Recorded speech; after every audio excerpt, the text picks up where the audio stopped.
আসসালামু আলাইকুম প্রিয় দর্শক, সবাই কেমন আছেন? চলে আসলাম আজ মঙ্গলবার 9 জুন 2026 এই মুহূর্তে পাওয়া মেঘবৃষ্টি, কালবৈশাখী, শিলাবৃষ্টি, ঘূর্ণিঝড় এবং বাড়ি থেকে অতি ভারী বৃষ্টিপাতের আবহাওয়ার সংবাদ নিয়ে।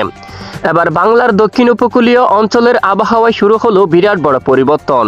গত 2 দিন ধরে চট্টগ্রাম বিভাগের জেলায় জেলায় হালকা থেকে মাঝারি এবং কোথাও কোথাও ভারী বৃষ্টিপাত হতে দেখা গেছে। আগামী 72 ঘন্টার মধ্যে দেশের উত্তরাঞ্চলের জেলাগুলোর উপর ধেয়ে আসছে ভারী থেকে অতি ভারী বৃষ্টিপাত। তো কোন কোন জেলাগুলোর উপর হতে পারে ভারী বৃষ্টিপাত এবং ভারী বৃষ্টির কারণে কোন কোন জেলাগুলোর উপর বন্যার পরিস্থিতি তৈরি হতে পারে তা জানিয়ে দেওয়া হবে। পাশাপাশি পরবর্তী 10 দিনে বঙ্গোপসাগরে নতুন কোনো নিম্নচাপ তৈরি হওয়ার আশঙ্কা আছে কিনা তা জানাবো এবং কোন কোন জেলাগুলোর উপর আজ তীব্র ব্যবসা গরম অনুভূত হতে পারে তা জানতে ভিডিওটি না টেনে শেষ পর্যন্ত দেখতে থাকুন। ভালো লাগলে লাইক করে চ্যানেলটি সাবস্ক্রাইব করে পাশের বেল বাটনে ক্লিক করে রাখবেন। আর ভিডিওটি আপনি কোন জেলা থেকে সরাসরি লাইভ দেখছেন অবশ্যই কমেন্ট করে জানিয়ে দিবেন। প্রিয় দর্শক বন্ধুরা, সরাসরি আমরা চলে যাব এই মুহূর্তে উপগ্রহ রাডার স্যাটেলাইট ইমেজের উপর। বর্তমান দেশের আকাশ দেখা যাচ্ছে আজ সকাল থেকে বেশ কিছু এলাকায় আকাশ প্রায় পরিষ্কার রয়েছে। গত 2 দিন ধরে দেশের দক্ষিণাঞ্চল একেবারে টেকনাফ, কক্সবাজার, রোকিয়া, চানমার্টিন, কুতুবদিয়া সহ বেশ কিছু অঞ্চলে হালকা থেকে মাঝারি ধরনের বৃষ্টিপাত হতে দেখা গেছে। এই মুহূর্তে আজ সকাল থেকে আকাশ পরিষ্কার থাকলেও দুপুরের মধ্যে আবার উপকূলীয় কয়েকটি অঞ্চলে হালকা থেকে মাঝারি ধরনের বৃষ্টিপাত শুরু হওয়ার সম্ভাবনা থাকবে। এদিকে বঙ্গোপসাগর দেখুন ব্যাপক আকারে বজ্রবাহী মেঘ তৈরি হচ্ছে এবং সাগর কিছুটা উত্তাল অবস্থা রয়েছে। এদিকে খুলনা, বরিশাল বিভাগের উপকূলীয় কিছু কিছু এলাকায় আকাশ কিছুটা মেঘাচ্ছন্ন থাকতে পারে। এছাড়া মেহেরপুর, ঢাকা, তারপর কুমিল্লা, এদিকে ময়মনসিংহ, তারপর রংপুর এবং এখানে সিলেট বিভাগের বেশ কিছু এলাকায় আকাশ আংশিক মেঘলা থাকতে পারে। এছাড়া পশ্চিমবঙ্গ সহ বেশ কিছু অঞ্চলে আকাশ আংশিক মেঘলা থাকার সম্ভাবনা রয়েছে। কোন কোন জেলাগুলোর উপর হতে পারে বৃষ্টিপাত এই মুহূর্তে আমরা সরাসরি চলে আসলাম আজ মঙ্গলবার 9 জুন।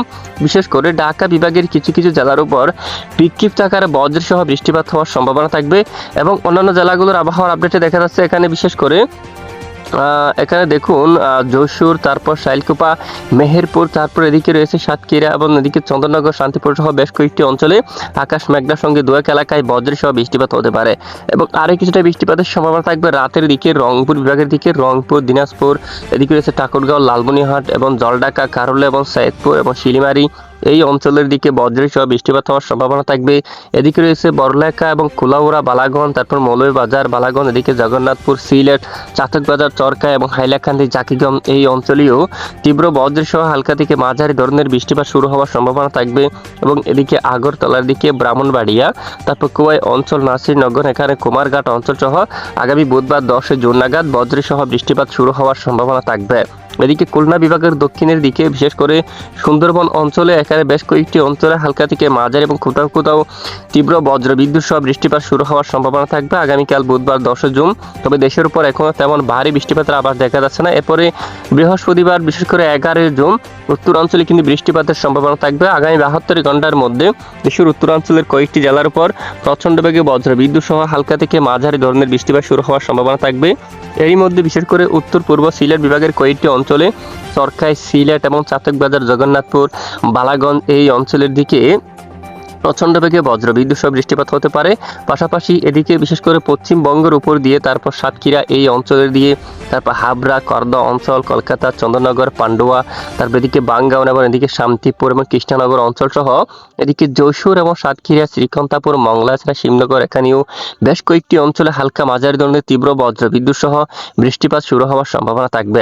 প্রিয় দর্শক, এই হচ্ছে মূলত বৃষ্টিপাতের আপডেট। এর মধ্যে আমরা সরাসরি চলে যাব বঙ্গোপসাগরের আবহাওয়ার পরিস্থিতি কিরকম থাকবে। আজ মঙ্গলবার 9 জুন ইতিমধ্যে বঙ্গোপসাগর আমরা দেখতে পাচ্ছি মোটামুটি স্বাভাবিক অবস্থা রয়েছে। দেশের উপকূলবর্তী জেলাগুলোর পর ঘন্টায় 30 কিলোমিটার বেগে বাতাস প্রবাহিত হচ্ছে। তবে দুপুরের মধ্যে বেশ কয়েকটি অঞ্চলে ঘন্টায় 40 কিলোমিটার বেগে দক্ষিণ দিক থেকে দমকা বাতাস প্রবাহিত হতে পারে। কুতুবদিয়া অঞ্চল থেকে শুরু করে হাটহাজারী, চট্টগ্রাম দিকে সন্দ্বীপ, হাতিয়া, তারপর এদিকে চরপেশম এবং কলাপাড়া, পত্রঘাট, এছাড়া মঠবাড়ি অঞ্চল, মংলা, শ্রীকান্তাপুর, খুলনা, অভয়নগর, নড়াইল, গোপীনাথপুর, এছাড়া মকসুদপুর, মাগুড়া, বালিয়াকান্দি, পাংশা, শিবালয়, পাবনা সহ এখানে বাঙ্গুড়া সহ বেশ কিছু অঞ্চলে দেখুন এখানে প্রায় ঘন্টায় 40 কিলোমিটার বেগে দক্ষিণ দিক থেকে দমকা বাতাস প্রবাহিত হওয়ার সম্ভাবনা রয়েছে। এছাড়া পরবর্তী 7 দিন পর্যন্ত বঙ্গোপসাগরের অবস্থা যদি আমরা একটু দেখি, এখানে মধ্য বঙ্গোপসাগর দেখুন মৌসুমী বায়ুর কারণে কিছুটা উত্তাল থাকতে পারে দেখুন। তবে নিম্নচাপ ঘূর্ণিঝড় তৈরি হওয়ার এখনো কোনো সম্ভাবনা কিন্তু দেখা যাচ্ছে না। নতুন কোনো পরিবর্তন আসলে অবশ্যই জানিয়ে দেওয়া হবে, সাথে থাকবেন। এতক্ষণ আমাদের সাথে থাকার জন্য অসংখ্য ধন্যবাদ।